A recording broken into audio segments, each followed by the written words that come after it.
দাওয়াত দিয়েছেন, ইসলামের দাওয়াত দিয়েছেন। আমরা বাংলার জমিনে বসে বসে আল্লাহর রাসূলের সমালোচনা করি, বাংলার জমিনে বসে আল্লাহ রাসূলকে সাধারণ মানুষের সাথে তুলনা করি। কিন্তু বন্ধুরে, ওই আল্লাহর রাসূল উম্মতের জন্য কতটুকু ফানা ফিল্লা আপনি জানলে অবাক হবেন। আল্লাহ সুবহানাহু ওয়া তাআলা এই দুনিয়ার জমিনে আমাদেরকে সৃষ্টি করেছেন হাবিবুল্লাহর ওসিলায়। বন্ধুরে, জিবরাইল আলাইহিস সালাম আল্লাহর রাসূলের দরবারে গেলেন। যাওয়ার পরে হঠাৎ করে তাকায় দেখে আল্লাহর রাসূল কান্নাকাটি করতেছে। জিবরাইল আলাইহিস সালাম ডাক দিয়া বলে, ইয়া রাসূলুল্লাহ, ইয়া হাবিবাল্লাহ, নবী গো, ও মায়ার নবীজি, আমি জিবরাইল যতবার আপনার দরবারে আসলাম ইয়া রাসূলুল্লাহ, ততবার আমি জিবরাইল তাকায়া দেখলাম আপনি রাসূল শুধু কান্নাকাটি করেন, কান্নাকাটি করেন। আল্লাহ রাসূল ডাক দিয়া বলে, ও জিবরাইল, আমি এমনিতেই কান্নাকাটি করি না রে জিবরাইল। জিবরাইল আলাইহিস সালাম ডাক দেয়া বলে, ইয়া রাসূলুল্লাহ, আপনি কার জন্য কান্নাকাটি করেন? আপনার মেয়ে ফাতিমার জন্য নি কান্নাকাটি করেন? আল্লাহ রাসূল বলে, না না রে জিবরাইল, আমার মেয়ে ফাতিমার জন্য আমি কান্নাকাটি করি না। জিবরাইল আলাইহিস সালাম ডাক দেয়া বলে, ইয়া রাসূলুল্লাহ, ইয়া হাবিবাল্লাহ, নবী গো, ও মায়ার নবীজি, আপনি কান্নাকাটি করেন আপনার আদরের নাতি হাসান এবং হুসাইনের জন্য কান্নাকাটি করেন। আল্লাহ রাসূল ডাক দেয়া বলে, জিবরাইল, না না না, আমার নাতি হাসান হুসাইনের জন্য আমি কান্নাকাটি করি না। ইব্রাহিম আলাইহিস সালাম ডাক দেয়া বলে, বুঝতে পারছি ইয়া রাসূলুল্লাহ, আপনার ফাতেমার জামাতা হযরত আলী রাদিয়াল্লাহু তাআলা আনহুর জন্য আপনি কান্নাকাটি করতেছেন। ইব্রাহিম আলাইহিস সালাম এই কথা বলার পরে আল্লাহ রাসূল ডাক দেয়া বলে, রে জিবরাইল, না না না, আমি আলীর জন্য কান্নাকাটি করি না। ইয়া রাসূলুল্লাহ, ইয়া হাবিবাল্লাহ, নবী গো, ও মায়ার নবীজি, আপনি কার জন্য কান্নাকাটি করেন একটু বলবেন নি? আপনি কার জন্য কান্নাকাটি করেন? আমি জিবরাইল যতবার আপনার দরবারে আসলাম ইয়া রাসূলুল্লাহ, ততবার দেখি আপনি শুধু কান্নাকাটি করেন, শুধু কান্নাকাটি করেন। জিবরাইল আলাইহিস সালাম এই কথা বলার পরে আল্লাহ রাসূল ডাক দেয়া বলে, জিবরাইল, ও জিবরাইল, তুমি বলতেছো আমার মেয়ে ফাতিমার জন্য কান্নাকাটি করে, তুমি বলতেছো আমার আদরের নাতি হাসান হুসাইনের জন্য কান্নাকাটি করে। না রে জিবরাইল, না, আমার আলীর জন্য আমি কান্নাকাটি করি না, আমি একটা জন্য কান্নাকাটি করি, আমি একটা কারণে কান্নাকাটি করি রে জিবরাইল। সেই কারণটা হলো আমার গুনাহগার উম্মতের জন্য কান্নাকাটি করি। জিবরাইল আলাইহিস সালাম বলে, ইয়া রাসূলুল্লাহ, ইয়া হাবিবাল্লাহ, হাশরের ময়দান কায়েম হবে গো ইয়া রাসূলুল্লাহ, আপনার হুকুমে সবকিছু হবে, আপনার জন্য হাশরের ময়দান কায়েম হবে, তো আপনি কিসের জন্য কান্নাকাটি করেন? আল্লাহ রাসূল ডাক দেয়া বলে, জিবরাইল, আমি এই জন্যই কান্নাকাটি করি কারণ আমার গুনাহগার উম্মতেরা,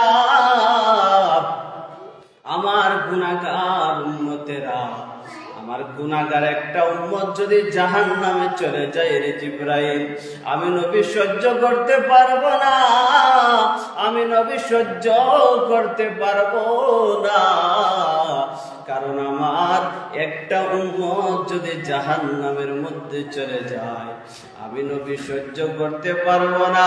আমি একটা উম্মতকে ছাড়াও আমি জান্নাতে যেতে চাই না রে জিবরাইল। জিবরাইল আলাইহিস সালাম আল্লাহর দরবারে চলে গেলেন। যাওয়ার পরে আরশে পৌঁছানোর পরে আল্লাহ সুবহানাহু ওয়া তাআলা ডাক দেয়া বলে, ও জিবরাইল, আমার বন্ধু নবীকে জানিয়ে দিও, আমার বন্ধু নবীকে জানিয়ে দিও, আমার বন্ধু যেন কোনো চিন্তা না করে, আমার বন্ধু নবী যেন কান্নাকাটি না করে।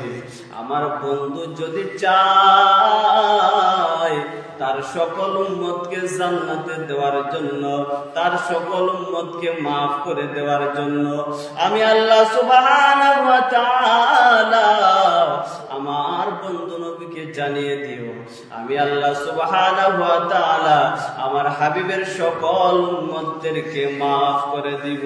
সুবহানাল্লাহ। আজকে দেখেন আমার জমিনের মধ্যে তাকায়া দেখেন মানুষ এমন ভাবে চলাফেরা করে, মুসলমান আল্লাহর রাসূলকে নিয়ে কটূক্তি করে, কোনো কথাবার্তা বলে না। যেমন আল্লাহ রাসূলকে সাধারণ মানুষ বলে চালায়া দেয়, আল্লাহ রাসূলকে এমন ভাবে কটাক্ষ করে কথা বলে। মানুষ যেই সময়ে কথাগুলা বলে, কেমন করে বলে রে মুসলমান, তার কলিজাটাকে একটু কাঁপে না, তার কলিজাটাকে একটু কাঁপে না। আল্লাহর রাসূলের সম্মান নিয়ে কথা বললে কলিজাটা ফেটে যায়। আল্লাহর রাসূলের সম্মান নিয়ে কথা বললে মনটা আর মানে না, এমন জানে চলে যাইতে চায় ওই দূরে সোনার মদিনায়, ওই যে সোনার মদিনায়। বাইরে আর আপনি কি করে আমার নবীর সম্মান কটাক্ষ করে নিয়ে কথা বলেন? দুনিয়ার সাধারণ চেয়ারের লোভে কিভাবে আপনি আল্লাহ রাসূলের সম্মান ছোট করেন? দুনিয়ার জমিনে 1450 বছর আগে আল্লাহ সুবহানাহু ওয়া তাআলার হুকুমে কাফের মুশরিকদের হাত থেকে ইসলামের বিজয় এসেছে, দ্বীনের বিজয় এসেছে। যেই সময় ইসলামের বিজয় চলে এসেছিল, আল্লাহর রাসূল খুশিতে আত্মহারা হয়ে গেছে। খুশিতে আত্মহারা হয়ে খানায় কাবার চাঁদের উপর উঠে গেলেন, খানায় কাবার চাঁদের উপর উঠে গেলেন। আল্লাহ রাসূল যেই সময় ইসলামের বিজয় হওয়ার পরে খুশিতে আত্মহারা হয়ে দৌড়িয়ে গিয়ে খানায় কাবার ছাদের মধ্যে উঠে গেলেন। উঠে যাওয়ার পরে পিছন দিয়ে জিবরাইল আলাইহিস সালাম, পিছন দিয়ে হযরত বেলাল রাদিয়াল্লাহু তাআলা আনহু উঠলেন। বেলাল রাদিয়াল্লাহু তাআলা আনহু আল্লাহর রাসূলের পিছন দিয়ে খানায় কাবার ছাদের উপর মধ্যে উঠে গেলেন। উঠে যাওয়ার পর নবীজি ডাক দেয়া বলে, ও বেলাল, আযান দে রে, আযান দে, আযান দে। বেলাল রাদিয়াল্লাহু তাআলা আনহুকে আল্লাহর রাসূল বলে, বেলাল আযান দে, আযান দে রে, ইসলামের বিজয় হয়ে গেছে, মুসলমানের বিজয় হয়ে গেছে, দ্বীনের বিজয় হয়ে গেছে, বেলাল আযান দে। বেলাল রাদিয়াল্লাহু তাআলা আনহু ডাক দেয়া বলে, ইয়া রাসূলুল্লাহ, এতদিন খানায় কাবার দিকে ফিরে আযান দিয়েছি, এতদিন খানায় কাবার দিকে ফিরে আযান দিয়েছি, আজকে তো ইয়া রাসূলুল্লাহ আমি খানায় কাবার ছাদের উপর উঠলাম, এখন আমি কোন দিক দিয়ে ফিরে আযান দিব? আল্লাহ রাসূল ডাক দেয়া বলে, রে ও বেলাল, আজকে তুমি আযান দিবা কাবার দিকে ফিরে। সুবহানাল্লাহ। আমার রাসূল হলো কাবা। যেই জায়গায় আল্লাহর রাসূল, সেই জায়গায় আমাদের খানায় কাবার চেয়ে বড় কাবা। এজন্য মুসলমান, আল্লাহ সুবহানাহু ওয়া তাআলা এমন সিস্টেম আমাদেরকে করে দিয়েছেন, আমাদের কেবলা খানায় কাবার মধ্যে আপনি যদি 1 রাকাত নামাজ আদায় করেন, আপনার আমলনামার মধ্যে 50,000 নামাজের সওয়াব দান করা হবে। আর যদি আপনি এক রাকাত নামাজ মদিনা শরীফের মধ্যে আদায় করেন, তাহলে আপনি বুঝতে পারবেন আপনি সরাসরি জান্নাতের মধ্যে নামাজ আদায় করেছেন। সুবহানাল্লাহ। এজন্য মুসলমান খানায় কাবার মধ্যে নামাজ পড়লে দ্বিগুণ থেকে দ্বিগুণ সওয়াব পাওয়া যায়, আর মদিনা শরীফের নামাজ আদায় করলে জান্নাতের নামাজ আদায় করার মতোই আল্লাহ সুবহানাহু ওয়া তাআলা বলেছেন, তুমি মনে করেছো তুমি জান্নাতের মধ্যেই নামাজ পড়েছো। সুবহানাল্লাহ। এজন্য মদিনা শরীফ হলো জান্নাত, সরাসরি জান্নাত, কোনো বাধা নাই, সরাসরি মদিনা শরীফ, সরাসরি জান্নাতের টুকরা। এবং খানায় কাবা মুসলমানের কেবলা, সেই কেবলার দিকে পিছন দিক দিয়ে কোনো কিছু করা যায় না। আমরা মুসলমান, আমরা দেখবেন পশ্চিম দিকে দাঁড়াইয়া পশ্চিম দিকে আপনি পাওটা লম্বা করে বসতে পারবেন না, এটাও বেয়াদবি। পশ্চিম দিকে ফিরে আপনি থুতু ফেলতে পারবেন না, এটাও বেয়াদবি। এবং পশ্চিম দিকে ফিরে আপনি প্রস্রাব পায়খানা কোনো কিছু করতে পারবেন না। প্রস্রাব পায়খানা তো দূরের কথা, আপনি থুতু ফেলাতে পারবেন না পশ্চিম দিকে ফিরে।